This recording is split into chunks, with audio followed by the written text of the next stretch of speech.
اور یہ جو دنیا کے اندر کہا جاتا ہے کہ موسیقی جو ہے روح کی غذا ہے، تو واقعہ یہ ہے کہ عام موسیقی جو دنیا میں ہو رہی ہے، اور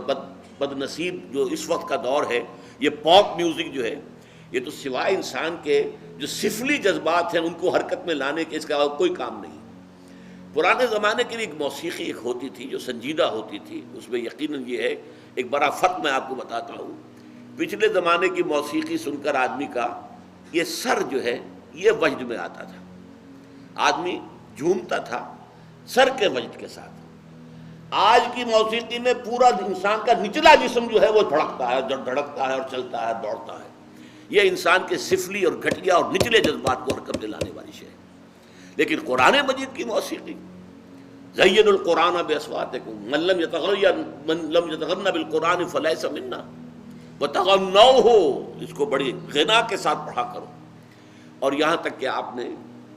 ایک صحابی حضرت ابو موسیٰ اشعری رضی اللہ تعالی عنہ، ان کو اللہ نے بہت عمدہ آواز دی تھی، جیسے بعض صحابہ خوبصورت بہت تھے۔ حضرت دحیہ کلبی رضی اللہ تعالی عنہ بہت حسین انسان تھے،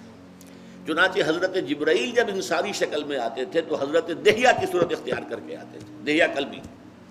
اسی طرح صوت جو ہے، صوتی آہنگ اور اچھی آواز، یہ اللہ تعالیٰ نے حضرت ابو موسیٰ اشعری کو عطا فرمائی تھی۔ تو ایک مرتبہ حضور رات کو گشت پر تھے، آپ نے دیکھا حضرت ابو موسیٰ اشعری کے مکان کے قریب سے، مکان کیا ہوتا تھا، حجرے ہوتے تھے چھوٹے چھوٹے سے، وہاں یہ تھوڑا ہی تھا کہ اب یہ اتنا بڑا باہر کا کمپاؤنڈ ہے، پھر اس کے اندر جو ہے وہ کوئی ڈیوڑی آئے گی، پھر چھوٹے چھوٹے حجرے تھے۔ تو حضور حضرت ابو موسیٰ اشعری کے حجرے کے بعد کھڑے ہو کر قرآن سنتے رہے۔ وہ قرآن پڑھ رہے تھے رات کو تہجد میں، اور جس کیفیت کے ساتھ پڑھ رہے تھے تو حضور کافی دیر تک کھڑے ہو کر سنتے رہے۔ پھر اگلی صبح فجر میں جب ملاقات ہوئی تو حضور نے تحسین فرمائی، یا ابا موسیٰ انک قد اوتیت مزمارا من مزامیر آل داود، اے ابو موسیٰ اشعری، آپ کو تو اللہ نے آل داود کے سازوں میں سے ایک ساز عطا کیا۔ حضرت داؤد علیہ السلام کو اللہ تعالیٰ نے لحن داؤدی مشہور ہے، بہت اچھی آواز، حسین آواز دی تھی۔ وہ جب تہجد کے اوقات میں، اور جس کو ہم کہتے ہیں small hours of the morning, یہ صبح کے 3 بجے 4 بجے 2 بجے جب وہ اللہ تعالیٰ کے حمد کے ترانے جو ہیں الاپتے تھے، تو قرآن مجید کی گواہی یہ ہے کہ پہاڑ بھی ان کے ساتھ وجد میں آ جاتے تھے اور پرندے بھی ان کے ساتھ آواز میں آواز ملاتے تھے۔